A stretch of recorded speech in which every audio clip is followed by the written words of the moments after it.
السلام علیکم ورحمۃ اللہ وبرکاتہ۔ محترم ناظرین، میں ہوں آپ کا میزبان خالد سیف اللہ قاسمی۔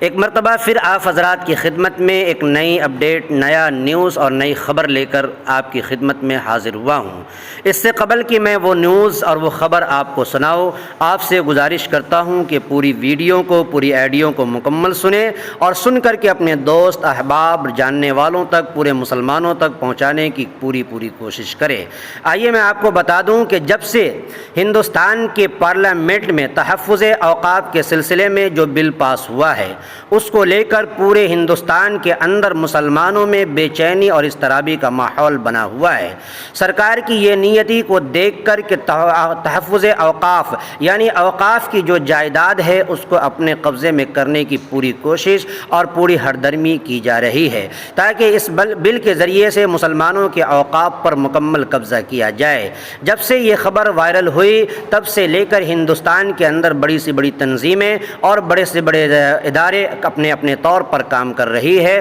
اور اپنے طور پر آواز بلند کرنے کی کوشش کر رہی ہے، جس کو لے کر میں بتا دوں ہندوستان کی بہت بڑی تنظیم All India Muslim Personal Law Board ایک بہت بڑی تنظیم ہے جو مسلمانوں کا اور مشترکہ طور پر ایک ایسا پلیٹ فارم ہے جہاں سے ہر چیز کے بارے میں آواز بلند کرنے کی کوشش کی جا رہی ہے۔ جب سے یہ بل پارلیمنٹ کے اندر سے پاس ہوا ہے اس وقت سے لے کر آج تک مولانا خالد سیف اللہ رحمانی صدر board All India Muslim Personal Law Board کی قیادت میں تمام جگہوں پر تمام اسٹیٹ اور صوبائی حکومتوں کے وزیر اعلیٰ سے یکے بعد دیگرے ملاقات کر کے ان کے سامنے تحفظ اوقاف کے بل کے جو نقصانات ہیں اس کو واضح کر رہے ہیں، بتا رہے ہیں اور ان سے گزارش کر رہے ہیں کہ آپ بھی اس سلسلے میں پارلیمنٹ کے اندر اپنی آواز کو بلند کرے۔ اسی سلسلے میں آج کی ایک خاص خبر نکل کر آ رہی ہے اور دیکھنے کو مل رہی ہے کہ حضرت مولانا مفتی خالد سیف اللہ رحمانی صدر All India Muslim Personal Law Board کی قیادت میں ایک وفد جو ہے جھارکھنڈ کے وزیر اعلیٰ جناب ہیمنت سورین سے ملاقات کی اور ان کے سامنے بھی اوقاف جائیداد کے تمام نتائج کو اجاگر کیا اور جو بل پارلیمنٹ کے اندر پیش کیا گیا تھا اس کے نقصانات سے واضح کرایا ہے اور انہیں واقف کرانے کی کوشش کی ہے۔ چنانچہ انہوں نے اس بل کے اندر اور اس نوٹس کے اندر کیا کہنے کی کوشش کی ہے میں آپ کو سناتا ہوں، آپ بغور سماعت فرمائیں۔ ہم وقف ترمیمی بل 2024 کی کبھی حمایت نہیں کریں گے۔ ہیمنت سورین، رانچی، 9 اکتوبر 2024۔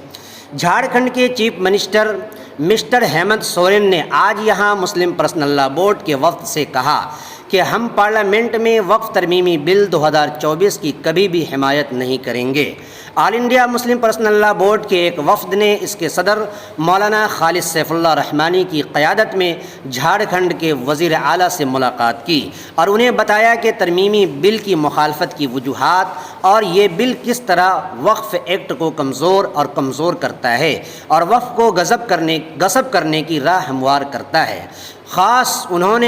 انہیں یہ بھی بتایا کہ مرکزی حکومت کا یہ عمل آئین، جمہوری اقدار، وفاقیت اور ملک کے کثیر ڈھانچے کے بھی خلاف ورزی ہے۔ مسلم پرسنل لاء بورڈ کے جنرل سیکریٹری فضل الرحمان مجددی نے وزیر اعلیٰ سے بورڈ کا تعارف کرایا اور انہیں بل کی مختلف شقوں سے واقف کروایا۔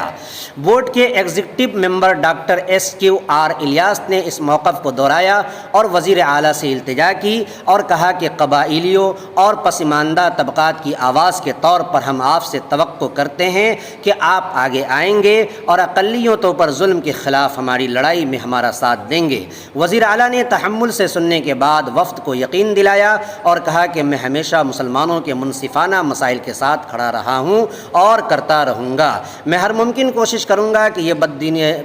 بدنیتی پر مبنی بل پارلیمنٹ سے منظور نہ ہو اور کل ہی ہم اپنے کابینہ میں بل کے خلاف قرارداد پاس کریں گے۔ آخر میں وفد نے بل کی مختلف شقوں کے تنقیدی مطالعہ پر ایک مختصر نوٹ پیش کیا اور صبر سے سننے پر ان کا شکریہ ادا کیا۔ وزیر برائے اقلیتی امور حفیظ الحسین حفیظ الحسن انصاری بھی بات چیت کے دوران وزیر اعلیٰ کے ہمراہ تھے۔ بورڈ کا وفد درجہ ذیل افراد پر مشتمل تھا: حضرت مولانا Muhammad Fazl Urrahman Mujaddidi, general secretary All India Muslim Personal Law Board, doctor SQR Ilyas, ترجمان جھارکھنڈ بورڈ کے اراکین مولانا محمد یاسین قاسمی، مولانا مفتی نظر توحید اور معروف سرجن ڈاکٹر ماجد عالم اس موقع پر موجود تھے۔ تو دوستو، ہم نے اور آپ نے اس رپورٹ کو اچھی طریقے سے سنا اور دیکھا کہ اس رپورٹ کے اندر کس طریقے سے حضرت مولانا مفتی خالد سیف اللہ رحمانی کی قیادت میں جو نوٹس جھارکھنڈ کے وزیر اعلیٰ ہیمنت سورین کے سامنے پیش کیا، اور کس دل جمی کے ساتھ اور یقین دہانی کے ساتھ ہیمنت سورین نے کہا کہ میں شروع سے ہی مسلمانوں کے ساتھ کھڑا رہا ہوں اور انشاءاللہ آئندہ بھی کھڑا رہوں گا اور ان کے خلاف ہمیشہ لڑنے کی کوشش کرتا رہوں گا۔ اس لیے میں ہندوستان کے تمام مسلمانوں کے جو بڑے بڑے علماء ہیں اور بڑے بڑے لوگ ہیں، جہاں تک ان کی پہنچ ہے، جہاں تک ان کا پہنچ ہے، ان کا جانا ہوتا ہے، ان سے بڑی گزارش ہے اور بڑی دلجمی کے ساتھ میں یہ کہنا چاہتا ہوں کہ آپ بھی تمام دیگر علاقوں میں جا کر دیگر صوبائی اور کلیکٹر کمشنر تک اپنی اپنی بات کو اپنے طور پر پہنچانے کی کوشش کرے،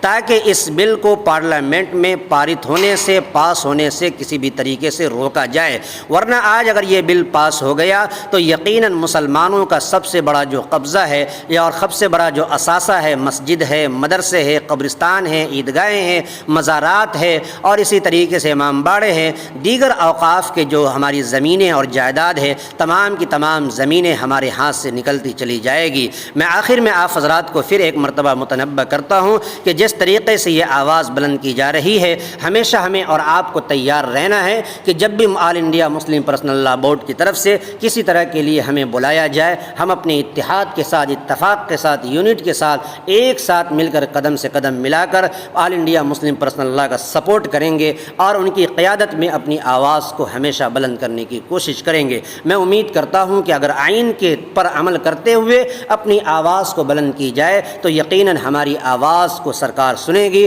اور سرکار تک ہماری آواز جائے گی۔ یقیناً وہ سوچنے پر مجبور ہوگی کہ مسلمانوں کا اس وقت اتحاد بالکل قائم ہے۔ مسلمانوں، میں آپ سے کہتا ہوں کہ آج اپنے اندر اتحاد پیدا کر لیں، یقیناً تمہارے سامنے بڑی سے بڑی طاقتیں گھٹنے ٹیکنے پر مجبور ہو جائیں گی۔ اب تک کے لیے اتنا ہی، دیجیے اجازت، پھر ملتے ہیں نئے اپڈیٹ کے ساتھ۔ السلام علیکم ورحمۃ اللہ وبرکاتہ۔